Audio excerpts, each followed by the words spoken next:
Olá pessoal, muito boa noite a todos. Aqui quem fala é o Wendel Suzano, sou analista de investimentos aqui na Valorama Research.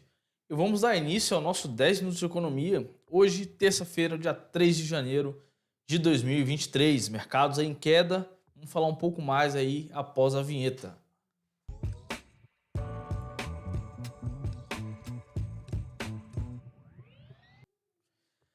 Fala pessoal. Bom, então vamos lá. Hoje tivemos um dia um pouco mais pessimista aqui no Brasil, né? A bolsa aqui caiu bastante no dia de hoje, né? Muita ação aí caindo no dia de hoje, né? A gente vê também, por exemplo, o dólar se estressando um pouco mais, o índice futuro, o DI futuro, que são os juros futuros aí também, bastante estressados no dia de hoje. Vamos dar uma passada aqui naquele panorama que a gente sempre traz aqui para vocês. Pedir aí pro William o Luiz compartilhar a tela aí, por favor. Compartilham? Show de bola. Bom, vamos lá. Aqui estão os principais destaques aqui do nosso índice Ibovespa, né? A gente vê, por exemplo, o Ibovespa caiu cerca de 2,08% em queda, né? Fechando abaixo dos 105 mil pontos, né? Patamar muito importante de suporte para o Ibovespa, mas hoje não teve suporte que segurasse. O Ibovespa caiu e cerrou cotado a 104,166 mil pontos. Já o dólar, por outro lado, fechou exatamente aí no 5,40, né? Subindo cerca de 1,48%.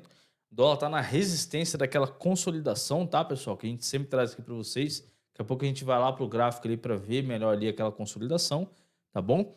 Mas a gente tem aí, por exemplo, o dólar valorizando no dia de hoje, subindo a 5,40. Já os juros futuros, né? Os DIs futuros aí, a gente tem os juros futuros de 2026 subindo cerca de 2,3%, de 2025 subindo 1,85% e de 2024 0,56%. Então, a gente vê, por exemplo, um dia de muito estresse, tanto para o dólar, tanto também para os juros futuros. Isso acontece, tá? Geralmente quando ocorrem essas instabilidades políticas. Lembrando que durante o final de semana a gente teve a posse do Lula, né? Tivemos alguns discursos ali que o mercado não gostou muito. Ontem a gente já viu o mercado caindo, né? Hoje, quando as bolsas abriram aí no mundo inteiro, a gente vê também mais um dia negativo, né? Então, somando esses 2 dias, a gente tem Bovespa caindo cerca de 5,57% nessa semana, né? Então, uma queda forte que a gente está tendo essa semana, né? E parece aí que mais pra frente vamos ter mais, podemos dizer assim, né? Mais tensões aí políticas até o momento. Ainda é novo, o governo ainda está iniciando no poder, né? Então, a gente vê aí que qualquer novidade que a gente tem aí pode realmente trazer muitas tensões, muita volatilidade para nossos mercados. A gente vê que, por exemplo, em 2 dias o mercado já caiu 5,57, o dólar já disparou para 5,40 e os juros futuros subindo mais ainda aí com esse risco fiscal aumentando, né?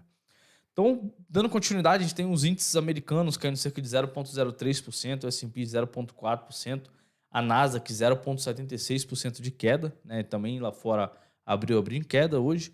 A gente tem, por exemplo, destaques positivos. Apenas a Qualicorp, composta no índice Bovespa, subindo cerca de 7,61%, a Embraer 1,89%, a SUSB 1,78%.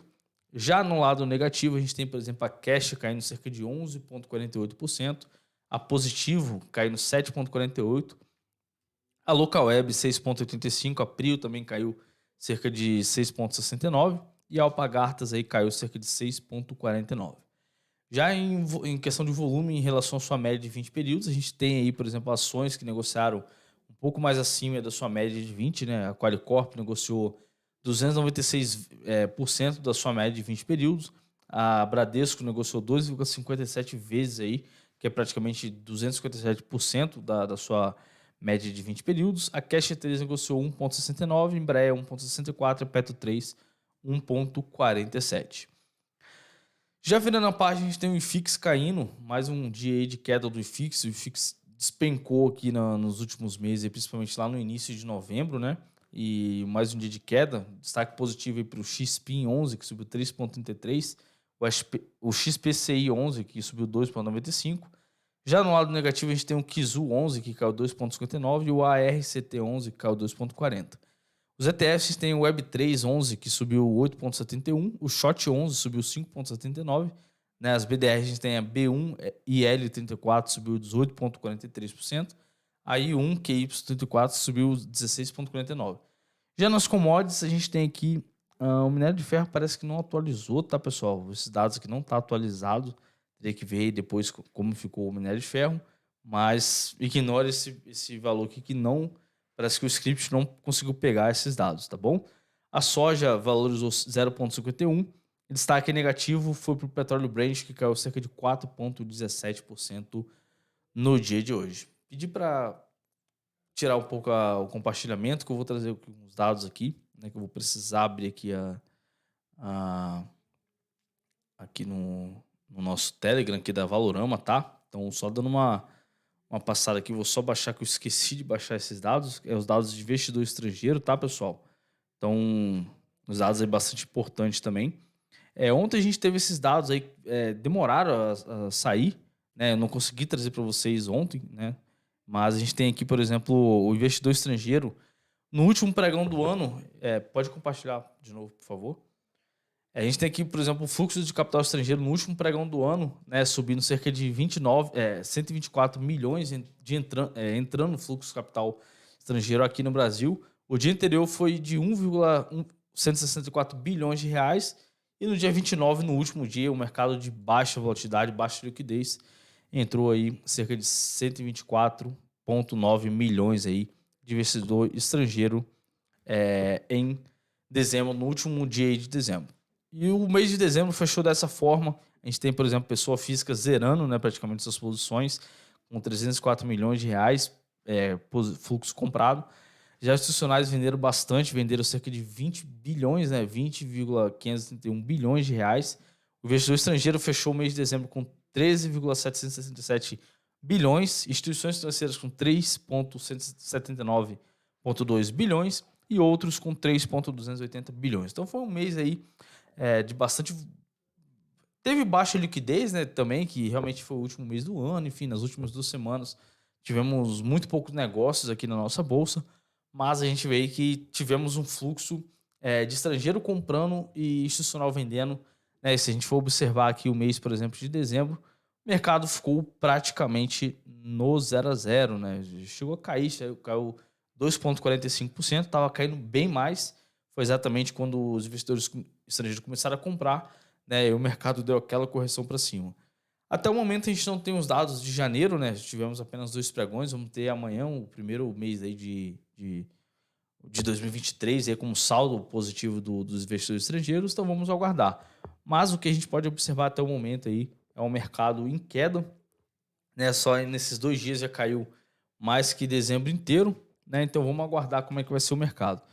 Analisando aqui, fazendo análise técnica, a gente vê, por exemplo, o índice Bovespa num gráfico semanal segurou bastante nas médias de 21 de 9 períodos, né, apontando para baixo, indicando a sua tendência de baixa, né, rompeu aqui sua média de 200, né, o FR aqui também tá bem próximo do seu fundo, então caso venha fechar a semana abaixo aqui dos 101 mil, é bem provável que o Bovespa possa vir a buscar 95, tá bem arriscado aí, o mercado não tá nada fácil, e vamos aguardar para ver como é que vai ser as cenas dos próximos capítulos.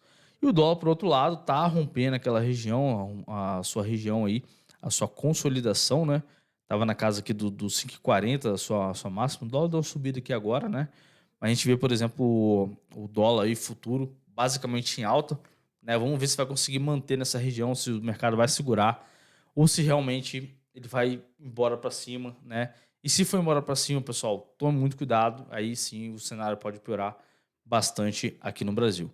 E analisando o mercado de juros futuros, onde a gente tinha ali expectativa de queda, né, para os juros futuros, é incrível, tá, pessoal? A gente estava prevendo ali um mercado mais em queda dos juros, né? O mercado estava precificando uma possível queda dos juros futuros e praticamente em 2 dias aí a gente vê, por exemplo, já o mercado virando, né, e subindo cerca de 2,86% só hoje, né? E ontem a gente teve também o mercado subindo 1,85%. Então a gente tem aí uma variação na semana, só ver aqui ó, a porcentagem correta, né? Só pegar aqui do Profit.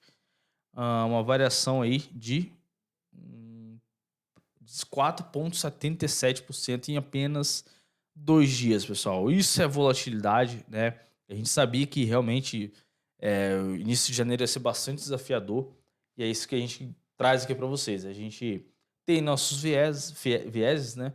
E a gente está aqui para mostrar dados, né, e não apenas falar o que a gente acha. A gente mostra aqui para vocês o que o mercado está vendo, né, e a gente vê, por exemplo, aí, os mercados se estressando bastante, principalmente de juros e dólar, né, e o Ibovespa piorando bastante aí nesses 2 primeiros pregões do ano. Vamos ver como é que vai ser futuramente, né, nos próximos pregões aí, como é que vai ser. Janeiro vai ser um mês muito desafiador, né? E estamos aqui no canal da Valorama para trazer essas informações para vocês, tá bom?